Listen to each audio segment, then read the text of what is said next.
Okay, and now we welcome on stage Petar Velev, who is a senior software engineer at Bosch Engineering Center in Sofia.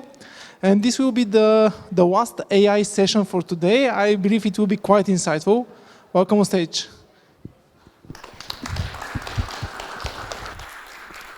Thank you for the introduction. So today's topic is multimodality and data fusion techniques in deep learning. So how many of you think that general AI will take over the world and enslave humanity? You can raise your hands. Yeah, maybe half of the people. So before it does that, first it has to become multimodal. And in this talk, we'll see what it means to be multimodal AI. I'll answer the question, what is modality and multimodal deep learning? Why are we as humans multimodal creatures? We'll have some basic introduction to the data fusion techniques. We'll see what are the challenges with multimodal deep learning, and at the end we'll see some real-world examples and what is in the future. So, first thing first, what is modality? So in the most simplest terms, modality refers to the different kind of data. For example, it can be visual data like in images or video. It can be audio data like a song or a speech recording, or it can be text like you see in this slide. And multimodal deep learning is learning that involves multiple modalities. For example, this can be combining visual image information, for example, with text to generate a slightly different image, or for example, combining visual and audio information like in audio-visual speech recognition, where one of the modality enhances the performance of the other, and it does quite well when it comes to when the environment is very noisy, for example. So if you imagine you are a doctor and you have to diagnose a patient that has some sort of a lung problems. So which data will you use? Is it going to be the X-ray scan, the image of the X-ray scan? Or maybe it will be the audio information from your stethoscope that you heard, or some sort of audio recording of that? Or is it going to be the description of the symptoms that the patient gave you? Well, hopefully most doctors will agree that in order to give the best possible diagnosis, you have to use all of this information. So in a sense, multimodal deep learning tries to mimic our human approaches to this kind of situations. And now I want to take a few seconds to watch a video. So, yeah. Ba, ba, ba, ba, ba, ba, ba, ba, ba, ba, ba, ba. So, how many of you heard different sound in the second clip? Yeah, so again 50-50. So those of you who paid attention to the screen probably heard different sound. But for those of you who were just listening, probably it sounded just the same. This is called the McGurk effect. And what it's showing is that our eyes can trick our ears. And it shows that we as humans, we combine our sensory information to get this joint representation of the world. And we combine all of our senses like sight, hearing, touch, taste, and smell. And what is more interesting is that in our day-to-day communication, over 70% of it is actually non-verbal, which means that things like gestures, the tone of voice, eye movements, and body positioning play a significant role in our communication, even more than the actual words that we are saying. And our brain is so good at fusing this information, so we can have some sort of deductions and understand how a person is feeling or something without he even saying this to us. So in AI, we have ways to represent this kind of information. For example, images and video, which is a sequence of images, is represented as dense matrices of pixel values, like in the picture we see right here.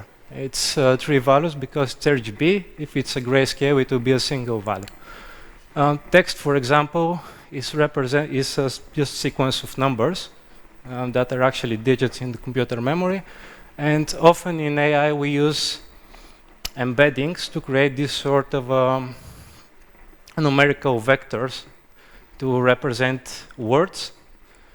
And for example, sound is a sequence of measurements, and we often use, we convert it into spectral diagrams, spectrograms, using something like Fourier transformation.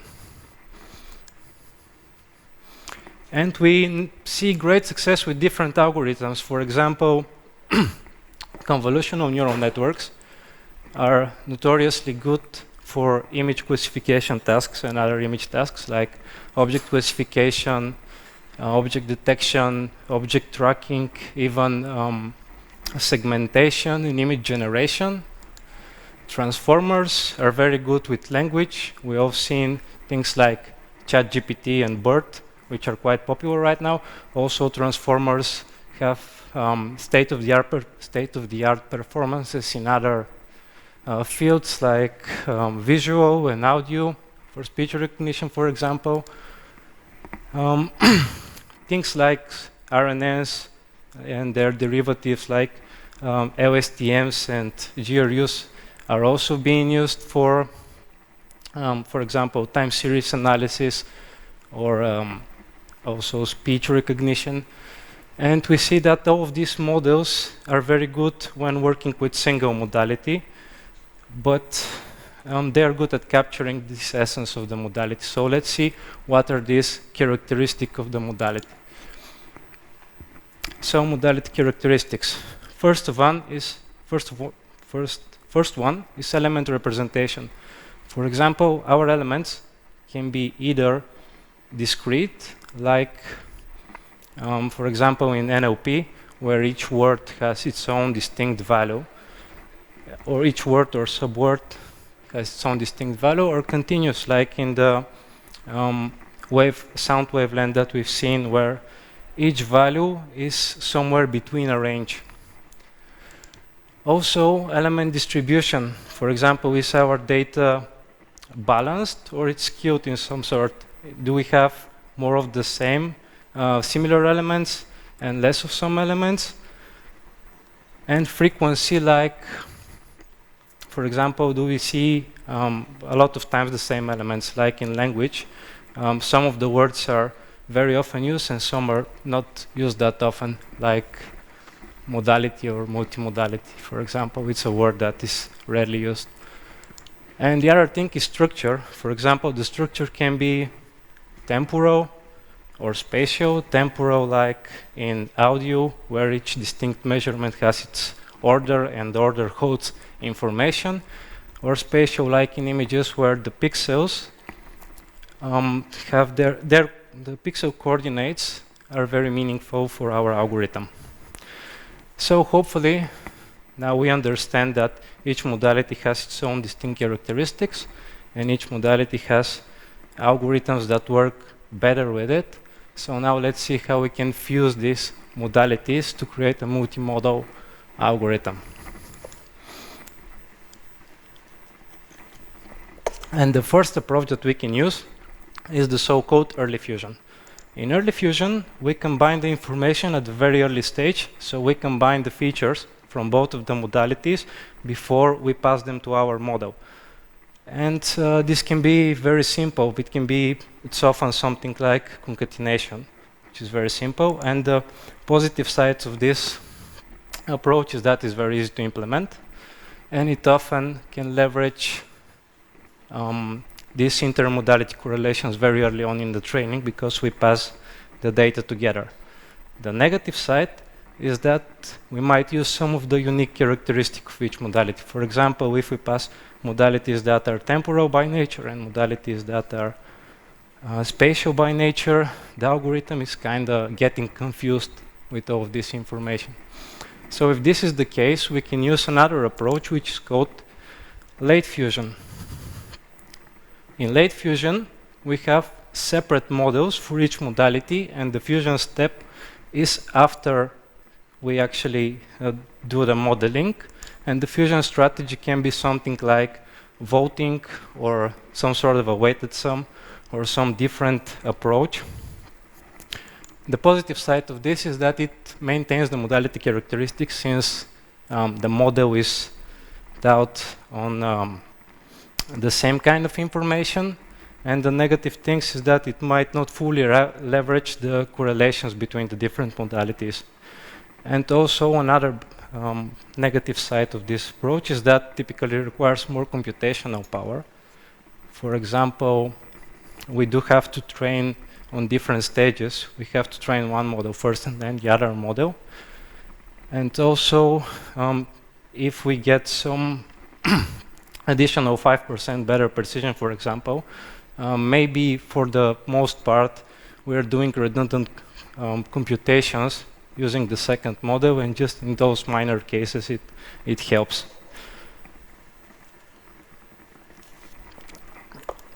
Another thing is hybrid fusion, for example.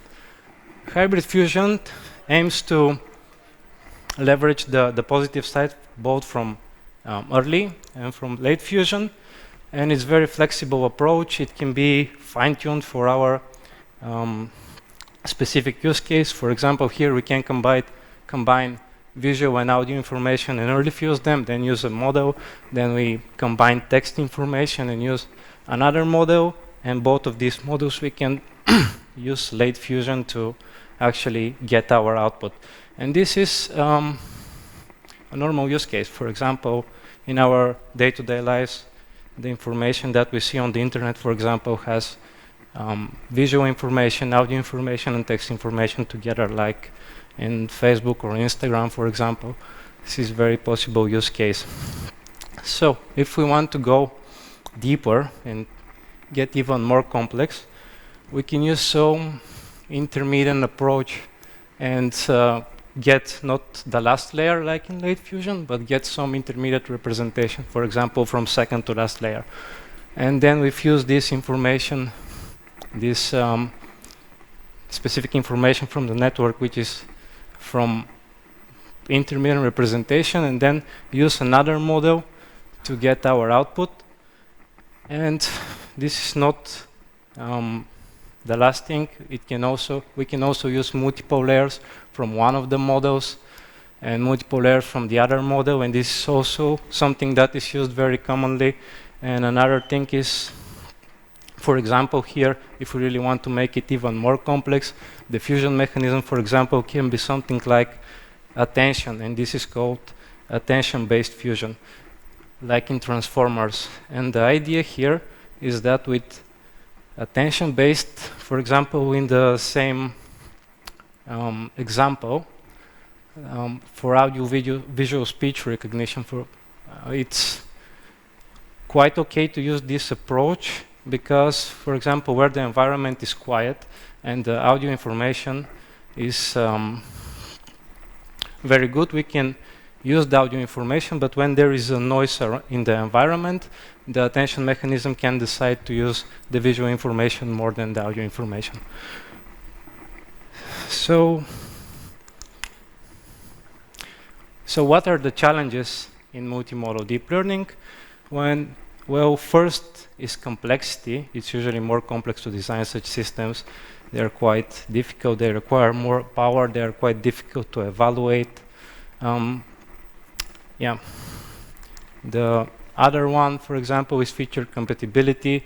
It's very difficult to combine modalities with different characteristics. For example, if you want to have a meaningful fusion between modalities who has, for example, one is discrete and the other one is spatial and the other one is continuous, for example, we have to do a lot of transformations and normalizations to achieve meaningful fusion. Data synchronization, with the same example with audio visual speech recognition, for example, when we pass our individual point of measurement, our individual unit that we pass to the network, it's very crucial to be very well synchronized, or either it will make the network teach on wrong data. And computational power, with bigger models, it's normal to require more computational power, and we usually need different steps of training, like multiple training iterations to achieve our results. And yeah, hopefully this is a nice introduction to this field, and now we can see some real-world examples. So the first one is, one that I find fascinating is generative fill in Photoshop. This is a quote from their site. The idea behind it is that, for example, you can select a part of the image and then prompt the algorithm to generate a certain image inside it, and it will try to preserve the uniqueness of the image and the style of the image. And in this example that we see right here, for example, we asked the AI to generate a car and a lake. And what is interesting is that even in the lake there is the reflection of the car, so it does quite well. Another possible thing is, for example, ViewBird or Visual Bird, which is something that we pass an image and then we can prompt questions to this algorithm. For example, what's on that image, or what will happen if we change something in that image. And interestingly enough, this is something that will come to ChatGPT very soon. So this is also a quote from their site. And they're beginning to roll out a new voice and image capabilities. And yeah, ChatGPT is becoming multimodal. So apparently we'll be able to, for example, take a picture of our car and our engine, and then ask the algorithm to tell us how we can change the oil. For example, we need to generate a step-by-step guide on how to do it. Or for example, we can take a picture of ourselves and ask if this outfit sits okay on us, or something like that. And I'm wondering what is next. For example, OpenAI have this software, for example, DALL-E. I don't know how many of you have heard about DALL-E, but it's a generative network which can generate images. So probably in the future, they'll add this also to ChatGPT, and there will be more and more modalities to this language model that's ChatGPT right now. And where is the fine line that we'll draw when this AI will become general and understand all of our information like humans understand it around us? Well, I personally don't know, but I think that multimodality and multimodal deep learning will be increasingly more popular, and most of the new developments in AI will be multimodal.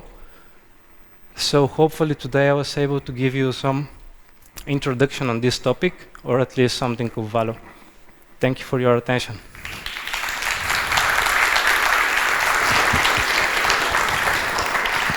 Thank you, Peter.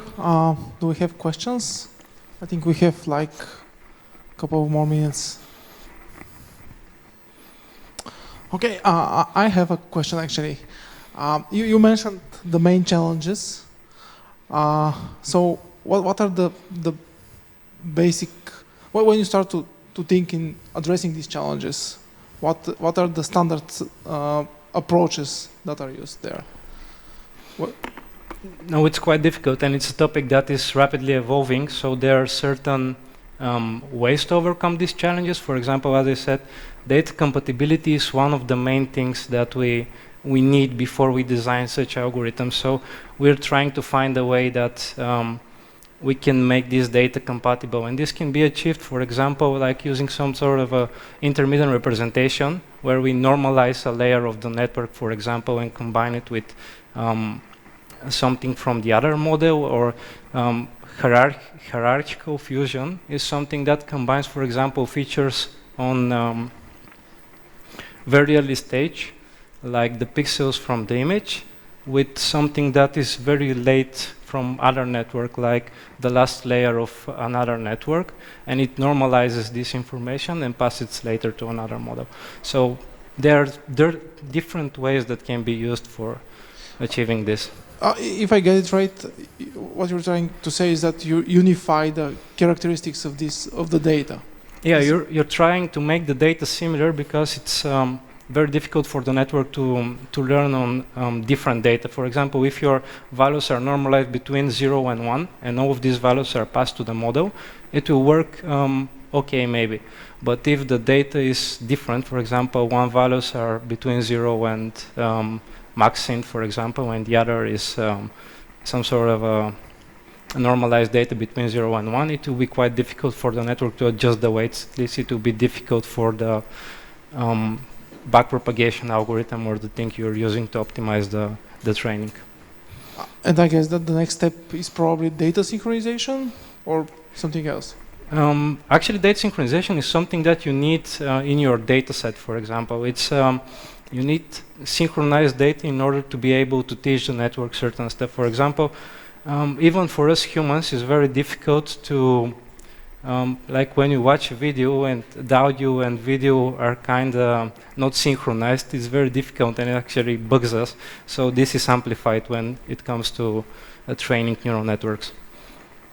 Okay, just to confirm, these are the first steps in unifying the characteristics of the data, synchronizing them, and the next step probably is building this, how do you call this approach for multimodality, the different approaches that you mentioned, early, merge? Yeah, these are the basic approaches for fusing the data. There are a lot more approaches that can be used, but it's quite difficult to go through all of them in such a short time, and to be honest, I don't know the insights of all of them. It's a field that rapidly evolves. And I wouldn't say that this is the first step, but this is one of the challenges in training such a multimodal systems. Data synchronization is one of the challenges. Yeah, thank you. This definitely, your talk is like an introduction, so everyone who is interested can deep dive and get more details. Do we have other questions? No, well, thank you, Peter. Thank you.